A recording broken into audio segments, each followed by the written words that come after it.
Well, I want to welcome you to this evening's webinar. My name is Tim Cole, and I get to work with Waypoint Church Partners, which serves churches and leaders all around the Mid-Atlantic region and Virginia, North Carolina, and Maryland, and even a little bit further into some surrounding states. And every month we have a regular webinar called the Waypoint 55. And so this may be your first time that you've joined one of our webinars, but we do this monthly, and we're thankful for our sponsor, Mid-Atlantic Christian University, which is a great ministry partner of ours here in the Mid-Atlantic region, serving churches and leaders just like we are. And so they have been our sponsor from the very beginning of this series 3 years ago. And it seems like in the last 6-8 weeks, we've all gotten used to all kind of webinars, and Zoom, a platform. Zoom went from 10 million customers to almost 300 million customers in the last 6 weeks. And so we've gotten very accustomed to being on Zoom way too much probably. So I'm glad that you've decided to join us tonight on another webinar. And this topic tonight is about why would you merge? And that's a great question that we're going to try and give some perspective and insight on tonight. Waypoint has been involved with multiple church conversations between churches about should they merge. And so we're going to talk about that a little bit tonight. And if you've been watching church news around the country, you'll see that in the last few years, there's been quite a number of stories of churches merging with others. And we've got at least 2 in our region that are relatively recent that we wanted to share with you what was going on with that. I remember when I was a kid, I was probably in 6th or 7th grade. My father was an elder at a church in Ohio where we attended, and he, along with the elders of a couple other churches in the area, went through more than a year's worth of conversation about merging. And then nothing ever materialized. And probably it was too late for the conversation to really happen, that none of the churches had any kind of momentum or energy that the group could really capitalize on. And so the churches eventually stayed where they were. And I would tell you from the Waypoint perspective that that's often the case, that we get phone calls to come help churches in one way or another. But even with the conversation about the possibility of merger as one of their options, but often that conversation is too late. And what I mean by that is not it's too late for the church to do it, but the problem is there comes a time in a church's life cycle when it's come down right to the very end of the life cycle that there's no good decision makers left, that they've left 5 years ago or 10 years ago or even 20 years ago when the last time that church had good decision makers left. And so when it gets right down to the very end, you've got people making decisions that just are not accustomed to making difficult decisions, thinking through things well. And so we're going to tell you a couple of stories tonight from our 2 panelists, Ben Repass. Ben, did I pronounce that right? Correct. Yeah, you did. All right. I've never known how to pronounce it. And he's with the Woodland Hills Christian Church in Abingdon and Mount Pleasant, Virginia, down 81, almost to Bristol. And Mike Lynn is at Compass Christian Church in Mechanicsville, Virginia, near Richmond, outside of Richmond. And so they're going to share their 2 stories that both happened at a similar time frame and kind of where they went. And I want to tell you that if you're part of our webinar, maybe you've not done this before, but you can ask questions. There's a Q&A button at the bottom of your screen, not the chat button that some of you have already chimed in saying hello, but there's a Q&A button. If you have a question for either Ben or Mike or me, you can go ahead and hit the Q&A button, and we get notified that there's a question, and we may be able to answer it halfway through as we have a transition point, or at the end, or even after the fact. There'll be a follow-up email that gets automatically generated tomorrow, and we will include links with Ben's email and Mike's email and maybe some other resources that we could provide for you in that follow-up email that you'll get tomorrow. And so if we don't answer your question live tonight, we'll be sure to make sure we answer it within the next day. There's also, I'm going to drive a poll right now because MacU is our sponsor to this. We like to give them a report every year about the number of people that logged into our webinars, not just the number of screens. And if you've been streaming your church services, you know that one screen does not mean one person necessarily. And everybody's trying to figure out what their number is as far as the number of people per screen on Sunday mornings.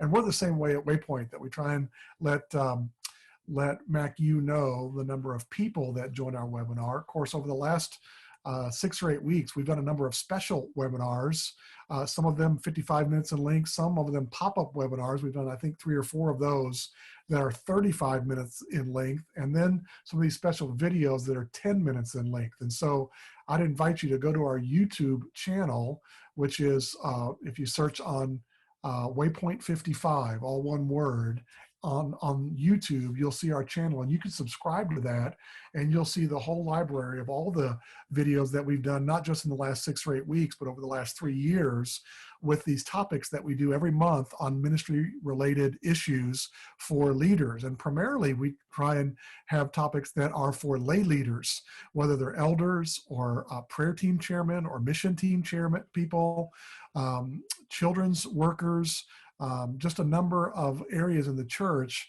first impressions team, your guest services team, and volunteers, trying to equip those people to do their part of ministry really well so that your church is that much stronger. And so you can look, when you subscribe to the Waypoint 55 channel on YouTube, you can see the whole library, and you might be able to find some topics that you could forward the link to that to the person or the people in your church that would be most interested in those topics. But you can also hit subscribe, and then you can also hit the little bell that notifies you the next time and every time a new video gets uploaded to our YouTube channel. You'll be notified that the next one has gone, and see if you want to check it out.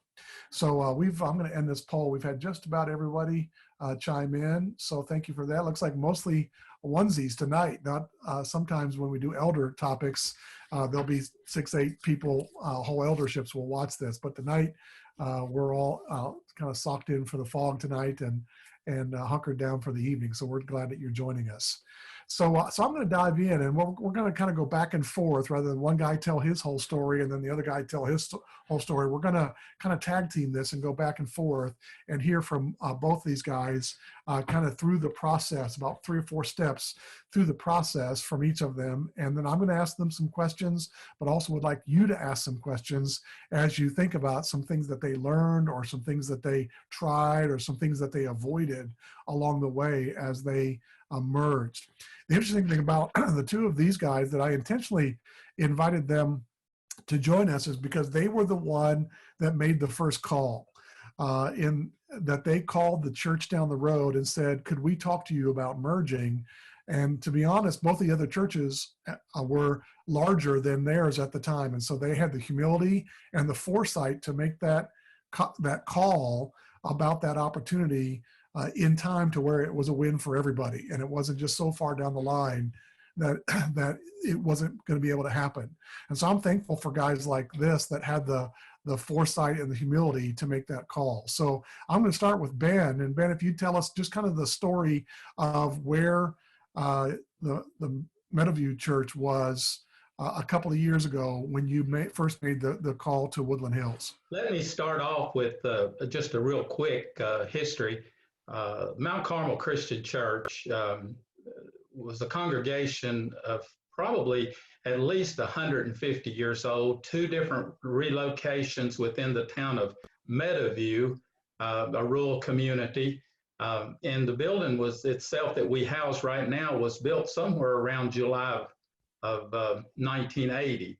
And at the time it was built there in 1980, the leadership of the church was already in their 50s and 60s. So obviously when the building was designed and was put together in the worship services and things, the culture of the Mount Carmel Christian Church at that time was related to the, I guess, the culture of worship of the 1940s, 50s through the 80s. So, I think perhaps the primary issue that Mount Carmel faced was a failure to keep up with the worship culture changes that was necessary, for church growth. Mhm. All right. So, what was the profile of the church when you started thinking about what options you had moving forward, as far as Well, your attendance and who those attendees were? the church at one time was a very thriving church of close to 200 people. But over a period of time, as we've already said, not being able to keep up with the culture of the worship, we would have quite a number of visitors that would come. The church had dwindled down to probably 40, 50 people, and then it even got smaller as time went along. And we had a lot of visitors, and we've got a college that's just within a couple of miles or so of us, Emory and Henry College, if you're familiar with it. We would get visitors almost every Sunday, and especially in the fall of the year when the college students come back, we would have college students that would come and attend. But I think the reality was that those people that came primarily were looking for a church of a different type of cultural worship. And as a matter of fact, to substantiate that, we would send out, when we would have visitors and they didn't return, we would send out follow-ups. And in most cases, the follow-ups would indicate that the visitors were looking for a church that probably had more like they would state youth centers, life centers, recreational facilities, and we didn't have those type of things. So, when the surveys came back, they said, well, we're sorry, we're looking for those type of things. So, and I don't believe it was really the leadership as such as fault. It was just the culture of the times. Hardly ever did we ever get a feedback from anyone that had visited that said, that they were not happy with the worship service or criticized the worship service. Most of the time it was just looking for a church that offered more. And we were just a small church of, at that time, 40, 50 people. Okay. Well, Mike, by comparison, tell us about Liberty and what it looked like kind of historically and what up to the point where you thought you should even make a phone call. Okay. The Liberty Christian Church, of course, was established in 1960. One of the major emphases for years, for the entire almost existence, has always been the Christian school that they had. There was a time when, from the very beginning, it actually started as a school, and the church met in one of the school buildings that they had built for the kind of a mutual thing. But it was always, with the premise of offering education, both to, in a structured environment, but also through the church. So if you think back, it's a little less than 60 years. So it came together for that purpose. And, they've had several preachers that came through. I think their numbers had gotten as high as probably 150, maybe sometimes touching to 200. But it seemed like that, it was always this fluctuating up and down as preachers would come in, preachers would leave, different things like that. I actually preached here, and I don't know if you remember that or not, Tim. I came here in the year 2000.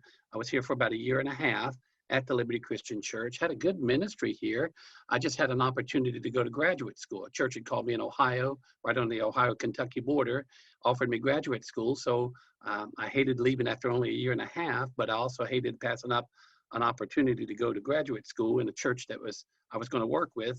I was going to make that part of my package, so that I could go to graduate school. And so I had intentions of going to the school for about 5 years, finishing up and then make my way back to Virginia. But 5 years turned into 15 years. But I kept a relationship with the Liberty Christian Church. It's always held a special place in my heart, mostly as well as the school that it offered, but also the church itself. And so I've watched it over those 15 years while we were gone.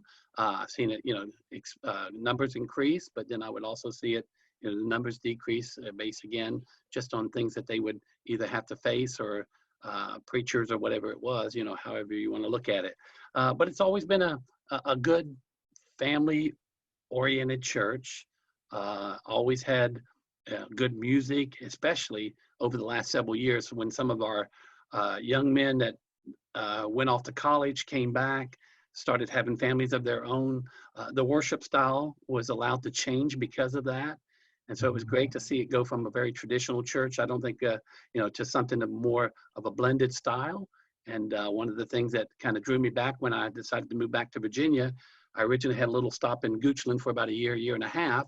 But when Liberty Christian Church opened back up again, and after some meetings with them, I always thought this is the place I'd like to come back to. So I've always had a fondness for it.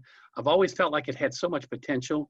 I don't know if folks know where we are, but we're located on Highway 360, which is a main thoroughfare through Mechanicsville. It's a 4-lane, going to be a 6-lane highway right in front of our property there.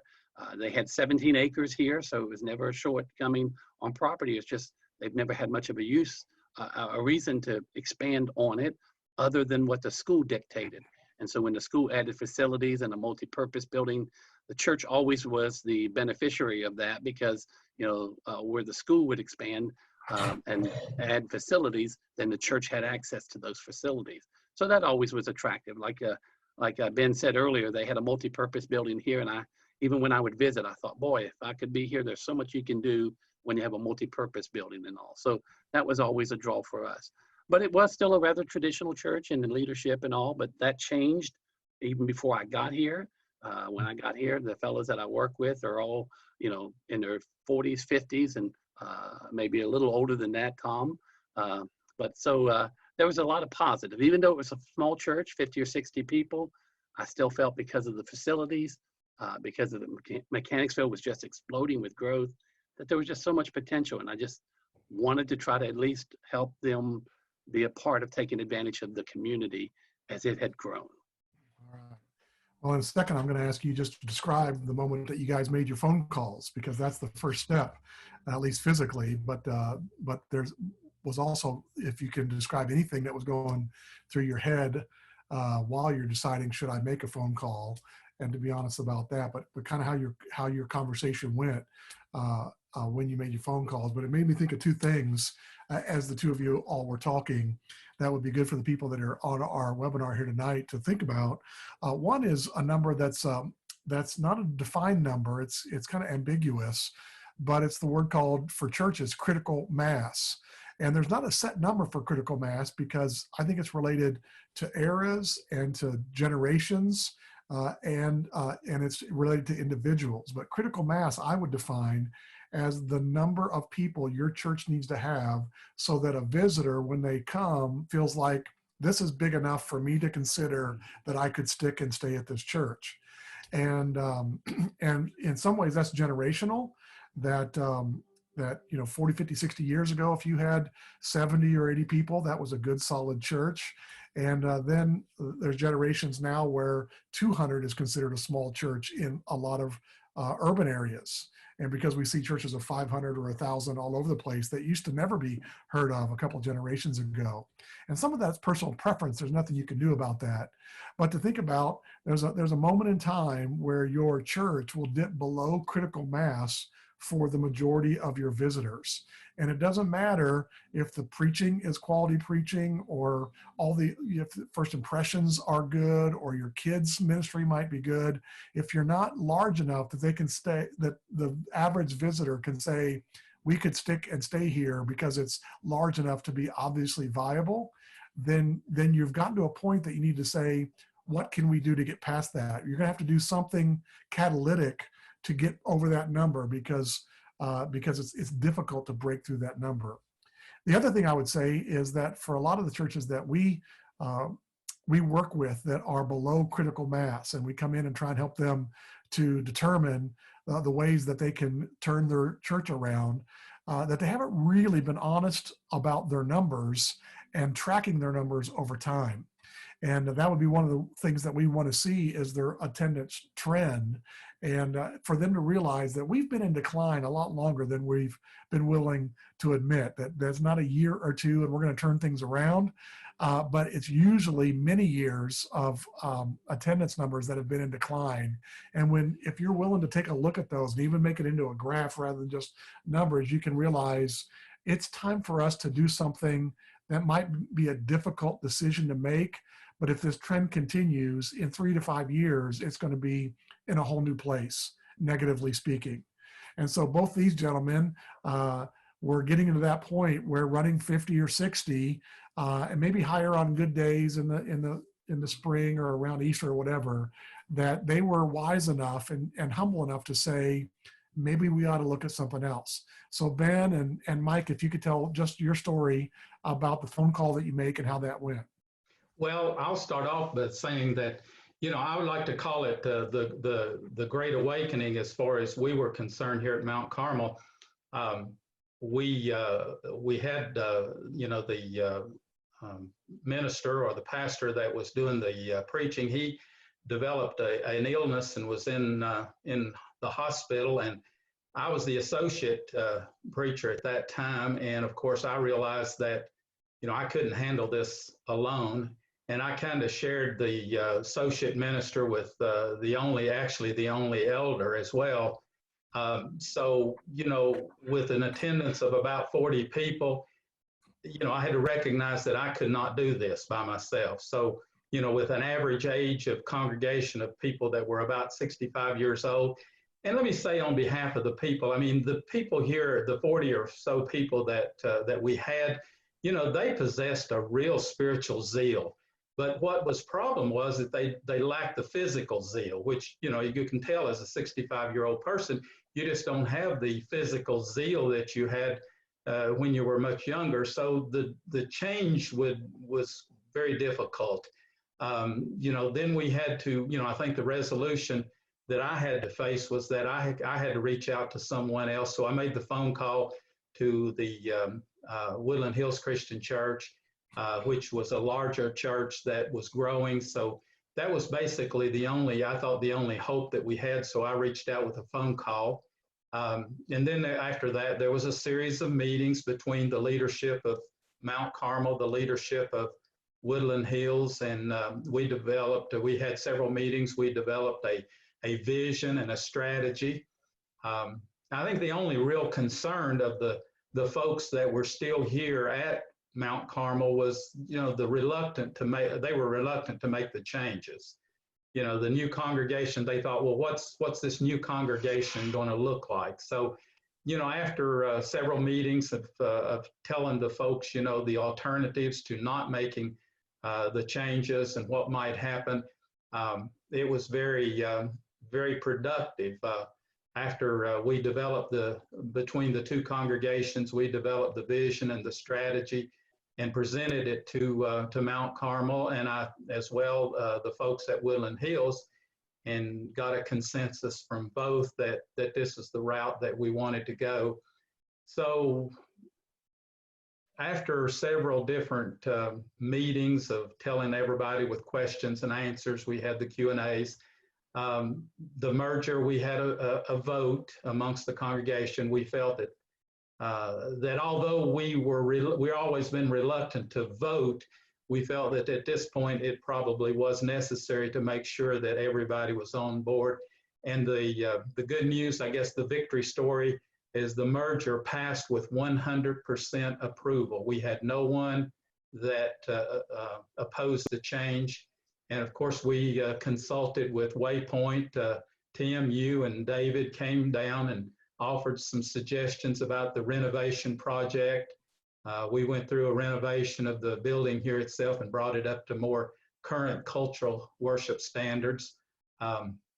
Most of the finance came, I think, from, although I wasn't part of the financial part of it, I think most of it came from Mount Carmel. However, I know Woodland Hills did contribute quite a sum of money as well to the upgrade of the building.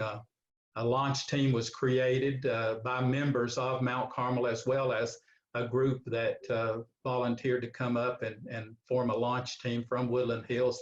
So on January the 21st, I'm going to stop you right. I'm going to stop you right there because I want to get to Mike first. You're telling the end of the story. So, so you made the phone call and had several meetings. Took your time. Yes. A lot of times, people don't appreciate how long it's going to take everybody to get on board, because usually the leaders have been thinking about this and having conversations, and they think that everyone else is just going to jump right to where you're at. And so by taking the time, having the meetings, answering the questions, That's really critical. And you just have to move at the pace of your people that are reluctant, not the pace of the people that are the early adopters. Because there's going to be a few people that are like, oh yeah, let's do it. And those are not the people that you need to worry about. You need to be worried about the people that say, well, I'm not so sure. And so if you work at that pace, you're not going to shoot yourself in the foot. And there's been many merger conversations that have dissolved because the conversation got ahead of the people. And so I'm glad that you guys took the time to do that. Mike, tell us about your story as far as you making the phone call and kind of how things materialized just after that, before you guys went through the process of really merging. Sure. Like I said, I came here in January of that year, what was it, 2018, I guess, and intended to spend the next 10 years of my left ministry. I'm 57, 58 at the time, so I thought 10 more good years, I'll help Liberty get up in that 150, 250 strong, healthy church kind of situation, and was really anticipating doing that kind of work. Like I said, we'd had a connection for 20 years, loved this area, Mechanicsville. I don't know if folks know it, but we have 5 Christian churches within 5 miles of each other. And so we've always felt like, the joke used to always be if all those churches would just merge together, we'd have a mega church. This was years ago, but then you'd have 4 preachers out of work is what we always teased, so we just became one church. But when I got here, we were meeting with the leadership. I had known them for years, loved them to death. They were great, still are great men. But we were actually meeting and discussing about some needed repairs that we needed to make to the facility here at the Liberty Christian Church. And we were talking about the need of possibly having to borrow some money to make those repairs, just minor repairs, some structural repairs and things like that. And I don't know how the conversation came, but it was mentioned, in fact, unlike Pole Green Church of Christ down the road, they're getting ready to go into $1 million expansion program. And E.L. Jones is the minister there. And by the way, let me give a shout out to E.L. Jones there. I know he's listening tonight. He's a wonderful fella. In fact, I'll just tell that quick story. When we heard that they were getting ready to spend over $1 million, we also understood that they were landlocked property-wise, just had a little over 2 acres or something. And I kept thinking to myself, man, that's a big thing for a church, with landlocked property and all. And honestly, I just began to ponder that week, and I thought, I wonder if EL would even be interested in talking about a merge. I've known EL at least for the last 10 or 15 years, but 20 years or more. I knew his dad, always liked him. When we would come to visit in Mechanicsville, we'd not only try to go to Liberty Christian Church, we'd try to go to Pole Green Church as well for their services. My daughter and her husband and granddaughter were members over there, and they just loved E.L. Jones as well. Couldn't talk enough about him. And so when we got here and got situated and started talking about our need for additional building and heard that they were getting ready to enter into a building program, it took about a week, and I just happened to be meeting with my elders the next weekend. And I just kind of brought it up in a conversation. Fellas, would you ever think about approaching Pole Green? They're only about 2.5 miles from us. They're running about 160, 170, 180 people, 200 on good Sundays, that they would run. Have you ever thought about maybe appealing to them about joining with us out here? We've got facilities. They're getting ready to spend $1 million. Before they spend that $1 million, why don't we approach them about coming over here and maybe joining with us? And I'm going to say this. Originally, my thought was, I thought the world of EL. He leads a great worship service. Not only is he a gifted preacher, but he's also a gifted worship leader. And I kept thinking in the back of my mind, I've been in multiple staff situations, and I was the only one here. I had a volunteer teenager student ministry person here, Heather Ferguson, was working with our teenagers and doing a terrific job. But we just had a bunch of gaps. And I thought, if I go talk to EL, maybe he'll come over and be our associate and lead worship, and we can take his children's minister, Lauren Hakey, who was doing a terrific job there as well. If we could just combine all of us, we'd have an instant staff and all. And so I actually approached my fellows about that possibility. Let's approach EL. He can work with me and me with him for about 10 years, and then we'll pass the baton to him and move on from there. And they thought about it, prayed about it. I think they gave me within probably the next couple of days permission to approach EL. And so I reached out to him. I can still remember it, on a Tuesday morning, called him up and said, hey, you anywhere near the building? And he said, yeah, I'm here. I said, you got a few minutes? I'd love to come by and talk to you. And he said, sure. So I went in and just told him, what I was thinking. I heard they were getting ready to build a $1 million facility. He said, yeah, here's the contract right here. And we're getting ready to enter into that. I said, well, would you ever consider the possibility of coming over to Liberty and maybe us joining together. And I think I pitched him that idea of associate and all. And it was great conversation. He is a great conversationalist. But one of the things I think I asked him, we talked about this the other day. One of the things that came out of that conversation was he wasn't looking for so much as an associate ministry, because he'd been ministering there for 8-9 years himself and had done a terrific job there. Took a church of 70 or 80 people and had already, in 6 or 7 years turned it to 180 in a church, in an area where we're over churched. So he was doing an excellent job with that. But it came out of that conversation, and I can't exactly remember how, but rather than it being associate, senior ministry, associate ministry, maybe more of a co-ministry idea.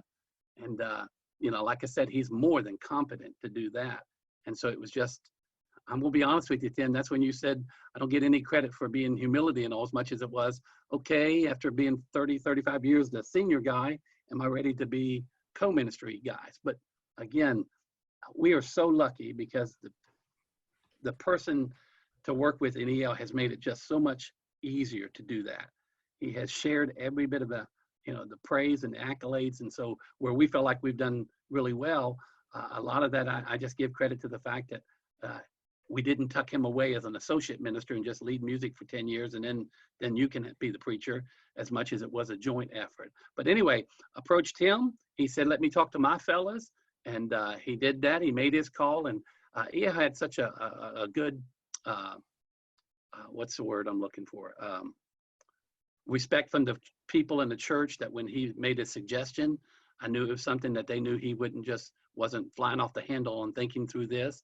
And so he was able to talk with his fellas, and they were able to at least offer, let's just meet with the two groups of leaders, the preachers, and each church had 3 elders at that time.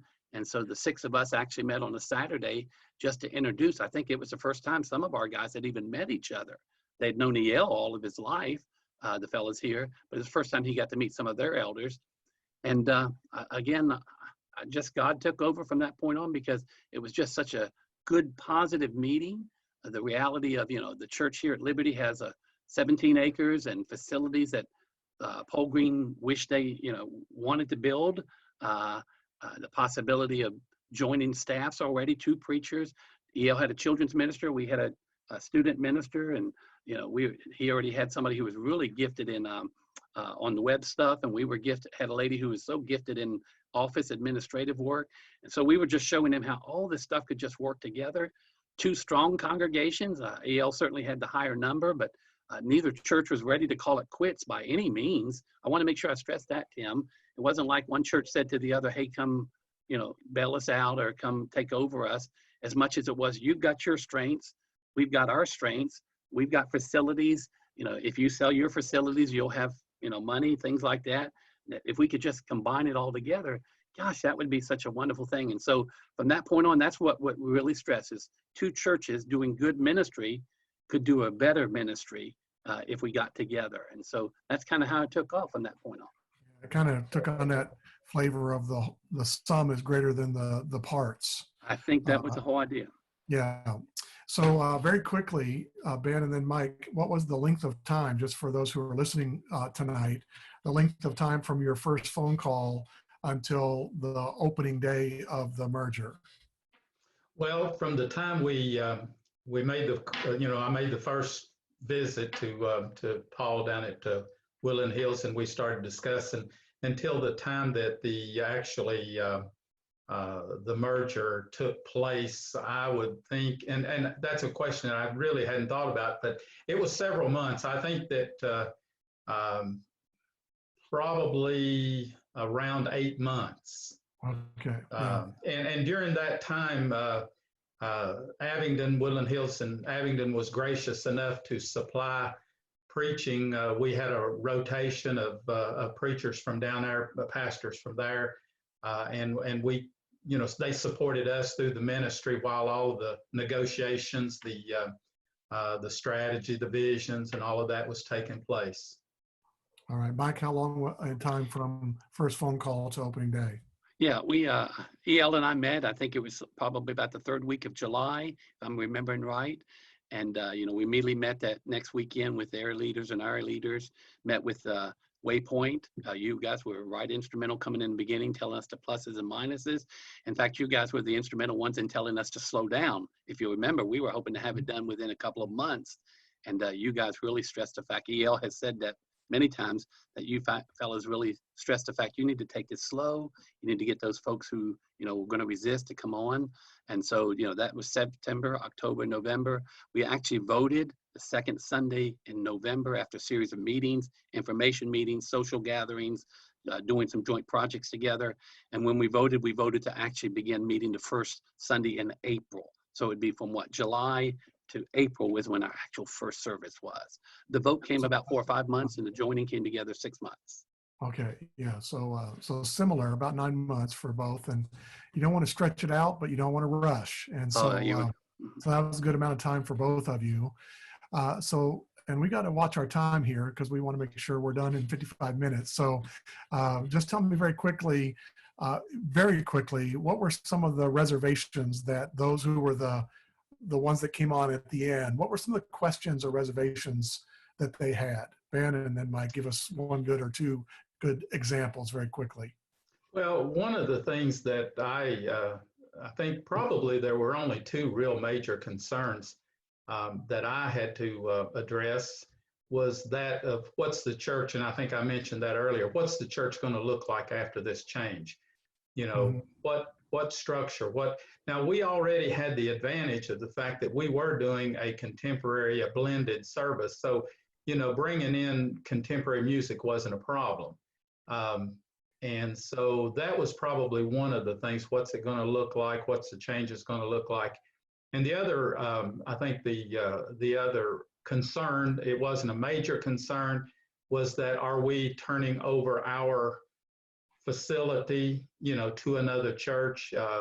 I think just to be honest, some of the comments that were made by some of the older members, well, we've contributed to this, this facility for quite some years, and all of a sudden now we're just going to turn it over to another church and leadership, and what's the future going to look like? So we addressed those things, but they all worked out. Yeah, those are very typical questions. I wouldn't even say reservations, but just questions that need to be addressed by the people that are going to be a little bit more hesitant, and they have to catch a vision. That vision casting is vision is just because you can cast it doesn't mean people catch it, and so you have to cast it in such a way that people can catch, oh, that's what it's going to look like 6 months from now, 6 years from now.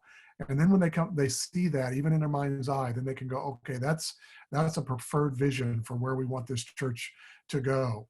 And when I get to help with those conversations, usually it's about the kids' hallway being full of little kids. And that, like it used to be back in 1980 or whenever it was. And it's really hard to argue with the vision of your kids' ministry being packed.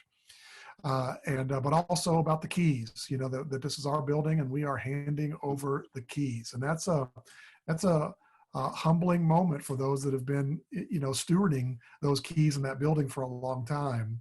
But it's a kingdom win, if it can be painted as a kingdom win for everybody. And one thing that I will tell congregations is I would rather be making a decision now than people 20 years from now that we don't know who they are. And we probably know they may not make good decisions then. So I'd rather make the good decision now than an iffy decision in 20 years or 30 years. And so you did that. So Mike, in the same way, what were some of the reservations or questions that needed to be addressed by those that were slower to come on board? I think the obvious one, of course, was we were going to lose that small church, family-friendly type, environment. In fact, that was some of the questions that were made was, we were here because it is a smaller church. Everybody knows everybody. And now you're going to bring in a larger church, 150, 180, 200 people, so that was one of those, we go from being a small church of 60, 70, 80 people to a church, we were telling them 250 instantly, from the very beginning. So there was that little bit of concern. The second concern was, of course, the facilities themselves. If there's 180 people coming in from Pole Green, we're instantly outnumbered. Do you realize that? And all of a sudden, any decisions made, facility and all like that, here's a church double our size is coming in, and they have the instant majority. So, we had to really stress that there wasn't, and I think one of the best advices you guys gave to us, Tim, was that, hey, you had to take Liberty, you had to take Pole Green, and you have to become a new identity. Yeah, Pole Green just can't meld into Liberty. And I think that's what we were talking about originally, come over and be part of us.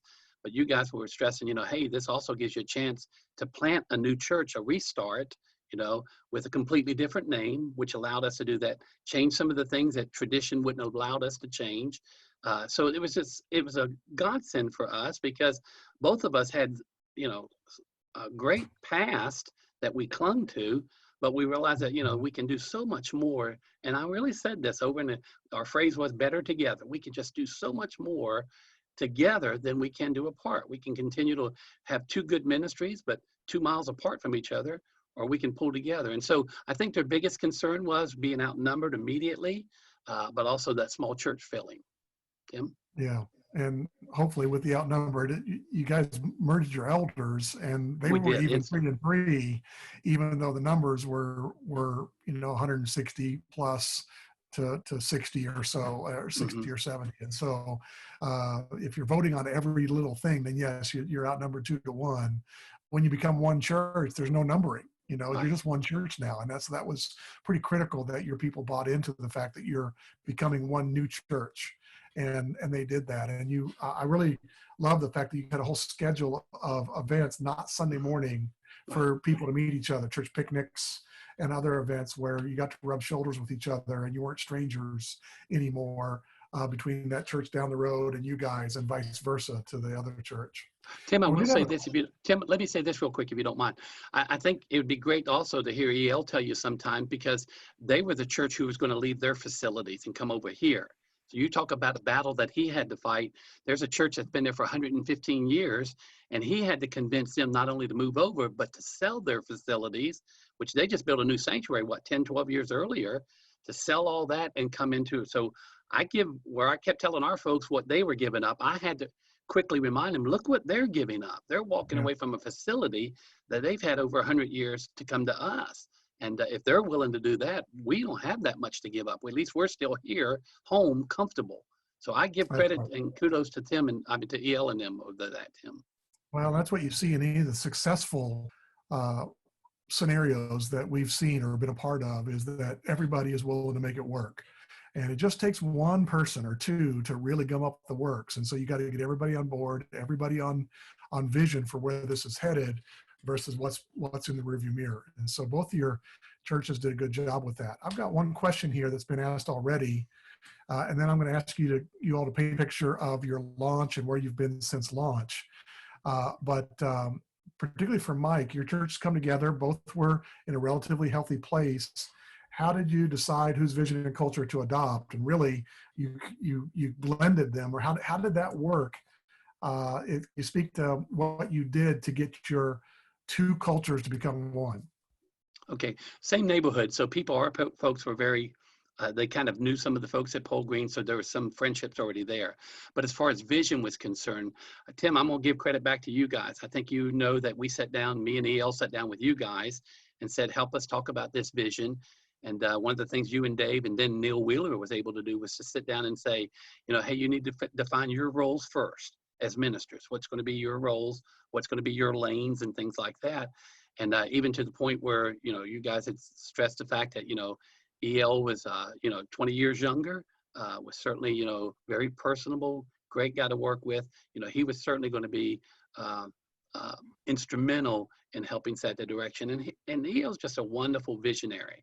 And so one of the things that I've kind of learned in the last year is at 58, 59 years old, I can still do the way we used to do it and do it well, or I can step back and kind of let him do the way things can be done now. He has so much vision. He's the one that's quick to, hey, let's talk about this. Let's do this. Let's dual services. Let's do drive-in services. Let's do this.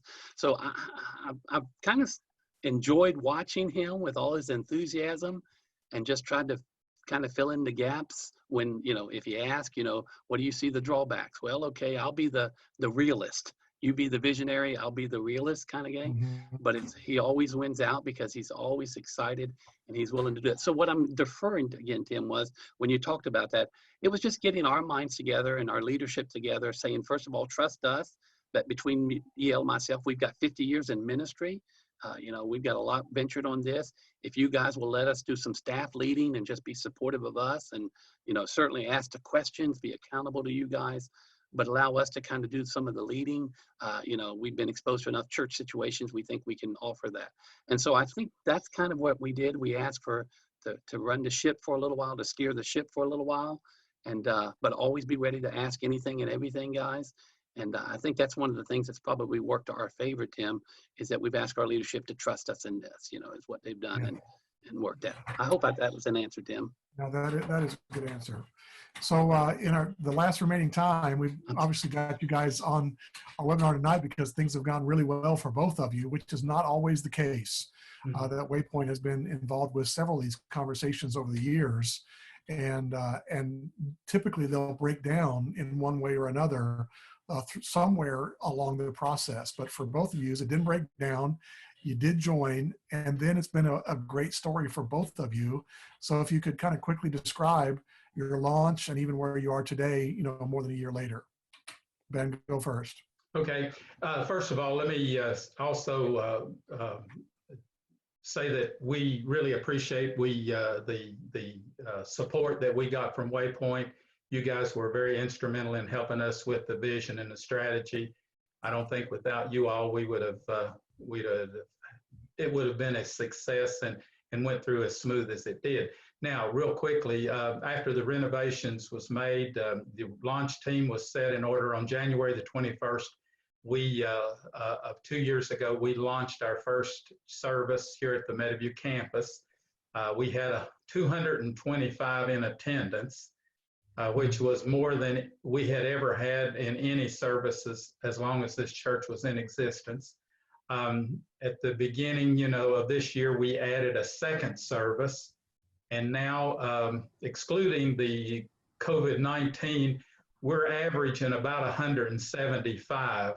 That's including both services each Sunday.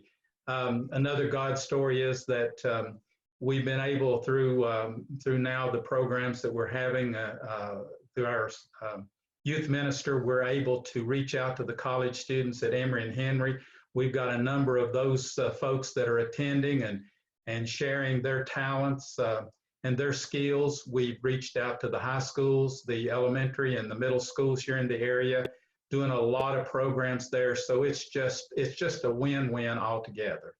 Yeah. And we give praise to a lot of people, but primarily we want to give praise to the Holy Spirit who led us through all of this. Yeah, well, there's no doubt about that. And one other thing before if somebody, and I don't know if anybody was going to put a plug in for this, but if you're looking for a resource, this right here, this book here is the best one to go get, read it. It works you through it. All right. Yeah, better. Jim Tomberlin's great. Both of you got it. Yeah. And I will include that in the follow-up email that will come tomorrow. There'll be a link on Amazon in the follow-up email to where you can go take a look at that and purchase it if you're interested in even reading about all the ways that you can work through that process between two churches. So tell us a story about Paul Green and Liberty launching as Compass and what that looked like opening day, and then where you were, at least pre-COVID. You guys were having some great numbers. We sure were. We're really blessed. We started the 1st of April. Like I said, we voted in November and then voted on merging on first Sunday in April. Spent those last 5 or 6 months just getting all the logistics worked out. Branding, we had to come up with a name. We went through that process, 150 names submitted and narrowed it down to finally got to Compass Christian Church, got some, some help branding and things like that. So when we launched, we thought, well, great, if we get 250, or if, we had 50, 60 people, EL and them had 180 people, if we could get 250, everybody to come together, that would be great. And so we kind of used some of the things that Waypoint had used for launching other churches, with publicity things like that, banners, all that type, finding identity. And so the first Sunday, I think we topped over 300. We thought, okay, that's the excitement of new people coming in to see things. One of the neat things is we went out of the traditional church building. We had a multi-purpose building, and we had to refit that. If you remember, Tim, spent almost $100,000 just into refitting. One of the things that Paul Green bought with them not only was the sale of their building, but was cash that was available to make some of those renovations. So we were ready for opening day with facilities, and leveraged, I think, for the first helped me out EL for probably the first 4 or 5 months around that 300, 350. But the neatest thing started happening, and momentum churches were hearing about this new church in this place and all. And I think I heard EL say the other day that we were averaging every 45 days from probably June, July of last year to where we got into the COVID thing. Every 45 days, we were averaging a 50-person increase. And so we went from, what we thought was going to be around 250 people, and we thought if we could get that together for the year, we'd be great. Pre-COVID, the Sunday or two before, not an Easter Sunday, but the Sunday before, I think we had 609 that last Sunday. We went to 2 services. Because of that, our children's program, our teen program just exploded because we had facilities that allowed those things, and because we had staff. I'm hats off to EL, to Heather, to Lauren, to Tori, to Tanya, to our elders. It's a God thing, and we just love watching. Yeah. Well, you guys, that just went to 2 services right before all that happened. I got to visit either the first Sunday you went 2 services, but I remember our staff would text each other every week practically when you had a new record. And 2 weeks later, another one, and and then another one and another one. Yeah, so it's been great to follow that for the whole last year. To go from 250 to 600 in a year is just absolutely remarkable. And like Ben said, the greatest credit goes to the Holy Spirit that's been. I agree, Ben. I don't want to take away from in and about this whole process the whole time, and that's really critical. And so, well, guys, I would encourage those that are on the line tonight, if you've got questions for either of these. There are 2 different scenarios.